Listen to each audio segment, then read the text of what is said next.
Hello APM students, Steve Willis here. In this video, I'm going to take you through question 2 from the APM September-December 2021 exam. That's question Scoltaire.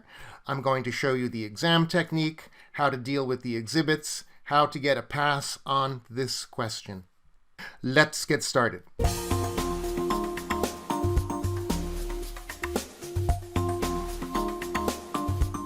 You've already completed question 1. You've spent 1 hour, 45 minutes on that question. You press next. You're in section B. You've got questions 2 and 3. Have a quick look at the requirements from both. Start with the question that looks easier to you. I've decided to start with question 2, so I will use the same approach that we used in question 1. I'm going to open up the word processor. I'm going to park this on the right side of the screen. And I will open the requirements window. I will park my exhibits and my requirements on the left. I will copy paste these requirements right in. As we did before, I will do a little bit of light cleanup, separating the part A and the part B. I'm going to pay close attention to the verb that I see. In both requirements, it's advise. Advising is not describing. Advising is providing information to help the recipient make a decision. In both cases, it's the board of directors. Let's make sure our answer has that tone of giving advice. Let's look at the marks. We're looking for 25 marks. So the pass mark here would be 13. So if we can craft an answer that's about 15 marks, we're in the safe zone. Just like in question 1, we get a mark from conveying a developed idea to the marking team. And it takes more than a sentence fragment. So we need to work in complete sentences. And our answer needs to be structured and signposted in a logical manner. At this point, let's read the company information. Let's park the exhibits as we do on the left. Carefully read the exhibits, noting important information. The first paragraph is really important because you need to frame your answer in the situation and circumstances that this company is facing, and you learn a lot about that in the company information. So your answer needs to be tailored to this company.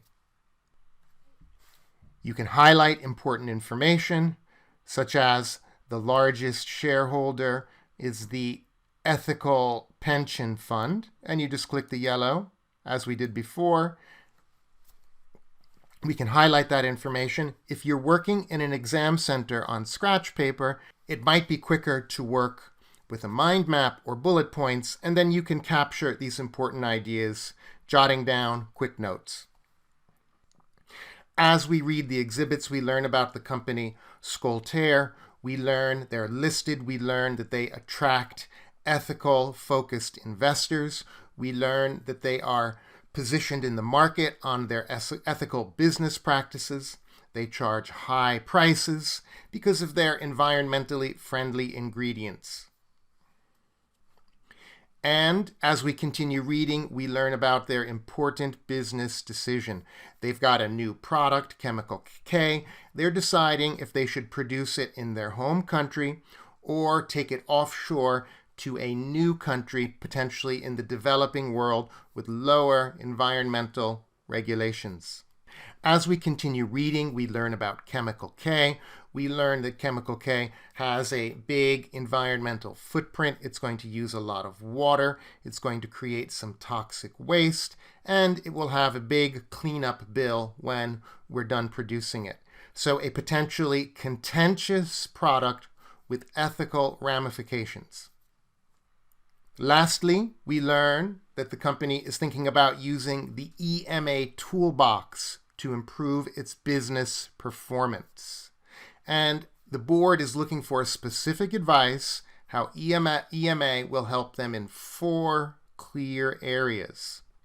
And we have some information about their investment, some financial information. I've read the exhibits. At this point, I go back to the word processor. I go back to requirement A, giving the board advice on ethical issues. So now I'm going to start structuring my answer. And I organize my thoughts into paragraph headings or signposts. And I think to myself, well, if we're going to give advice, we've got to understand the company position.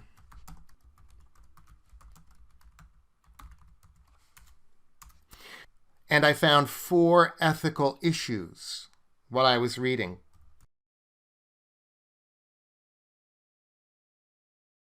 That would be harming the local workers, increased water consumption, the relaxed regulations in K-Land, the increased pollution we might generate, and I'm going to give an overall comment. There might be a mark for that. I want to scoop up any potentially easy marks that are there. Now that I've organized my thoughts, I begin crafting my answer. I'm going to use short, simple sentences. I'm going to avoid the academic tone that I sometimes see in the solutions in the back of my books. I'm going to watch my time, 10 marks. That means 1.8 minutes per mark. But after our reading and planning, it's down to, say, 1.5 minutes per mark. So I'm going to spend 15 minutes now doing my best to develop ideas under these headings.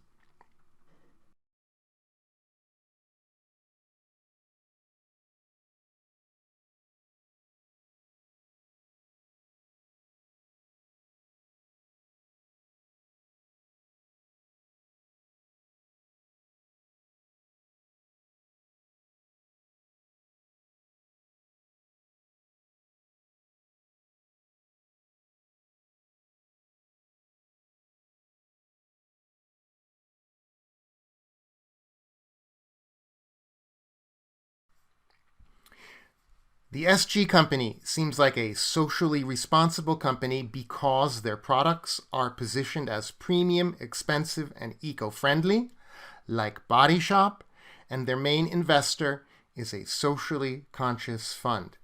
Don't be afraid when you are trying to make a point. If you can make a point by referencing a well-known international company, go for it. SG seems to be a socially responsible company because their products are positioned as premium, expensive, and eco-friendly, like Body Shop, and their main institutional investor is a socially conscious fund. Continuing on, well, this means ethics, that is, doing the right thing rather than just the minimum required by law, will be an important factor in their strategic decision making. We see here why APM is so difficult. If you only memorize your textbook and read your notes and practice defining ethics and practice defining environmental management accounting, you're not going to get enough marks to pass. You need to link your ideas to the company. You need to use these ideas when you are analyzing a business position. Now that we've set the stage, now that we know that ethics are important to this company, we can then advise on how the ethical issues will affect their decision.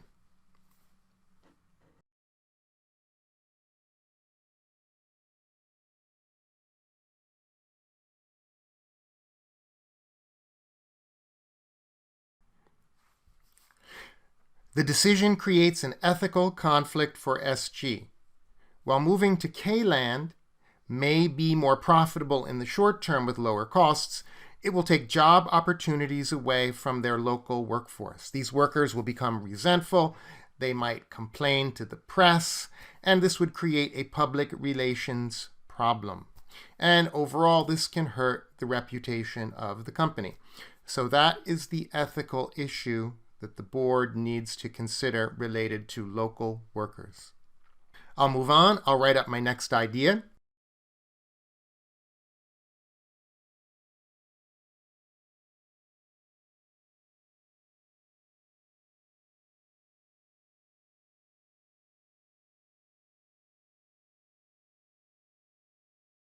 Water consumption is an issue in K-Land. By moving production there, SG will be harming locals by using more of their water. This might drive up the price of water for consumers and deny water to farmers, potentially. Harming local residents also goes against the principles of fair trade, that is, respecting all stakeholders in the supply chain. This will hurt SG's image and potentially demand for their products. Again, I'm advising the board on the ethical issues of water consumption in K-Land. Notice I'm using that same short, concise, simple writing style. Short sentences, easier to craft, easier to make your point and move on.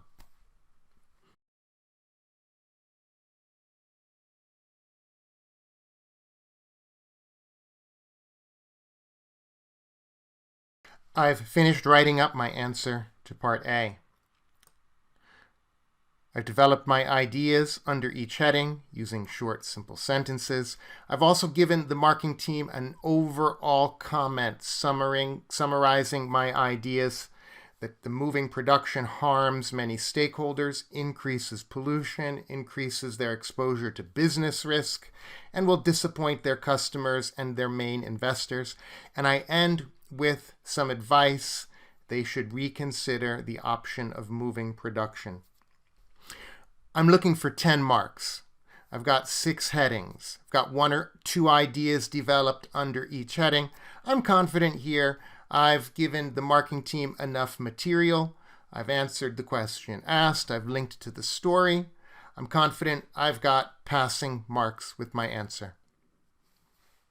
Moving on to part B. Now we've got to relate our understanding of the EMA toolbox to this company in the 4 areas identified. I'm going to fall back on a standard approach to this question. We're talking about specific technical knowledge. Let me make sure I define my terms. There is usually a mark or 2 for that.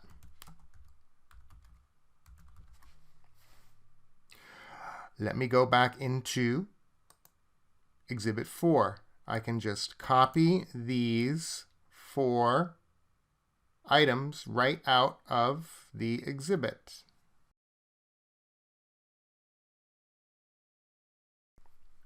Now that my structure is in place, I can go back to the marks. I've got 15 marks. Can I get a mark or 2 for the definition? Yes, I can. Can I develop 2 or 3 points under each of my headings? Yes, I can. That's going to get me to 8 or 9 marks, enough for a pass on part B. Let's get started.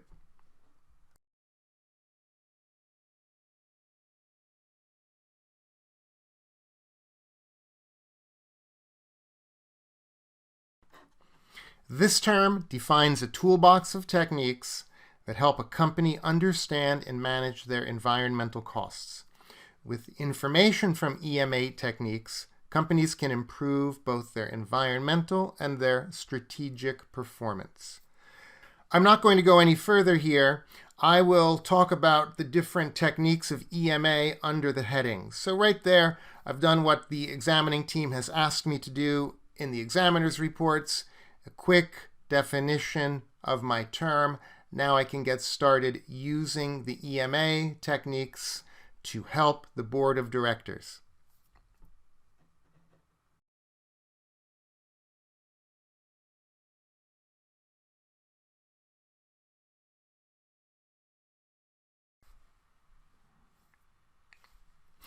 Under the heading of calculating costs, I found 3 things to say. A chemical company like SG will have significant indirect costs like waste management, materials handling, and environmental management monitoring costs. EMA will help SG better understand which products and activities are driving their overheads using activity-based costing. So I'm linking my idea to more technical knowledge. Now, what's the benefit? How will it help? Costs can be assigned more accurately to products and categorized. This will improve budgeting, decision-making, and give more info for their annual environmental reports.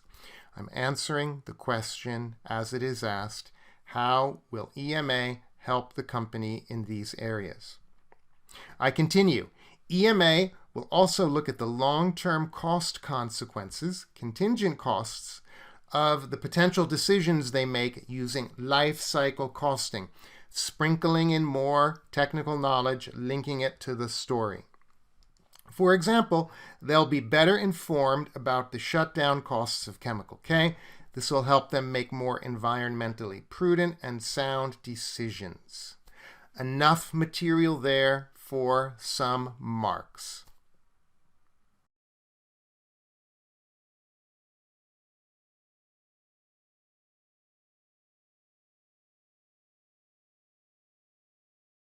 I've finished writing up my answer. It's well signposted. I crafted my ideas, again with short, simple sentences. I'm linking to the story everywhere that I can. When I'm giving advice to the directors, I'm sprinkling in my technical knowledge, and I'm using examples from the scenario. I've got 6 headings here. I've got several ideas under each heading. I'm confident that I've got 8 or 9, at least 8 or 9 marks here that will get me to a pass. APM students, I hope you found something useful in this video. I wish you luck on your upcoming exam. This is Steve, signing out for now.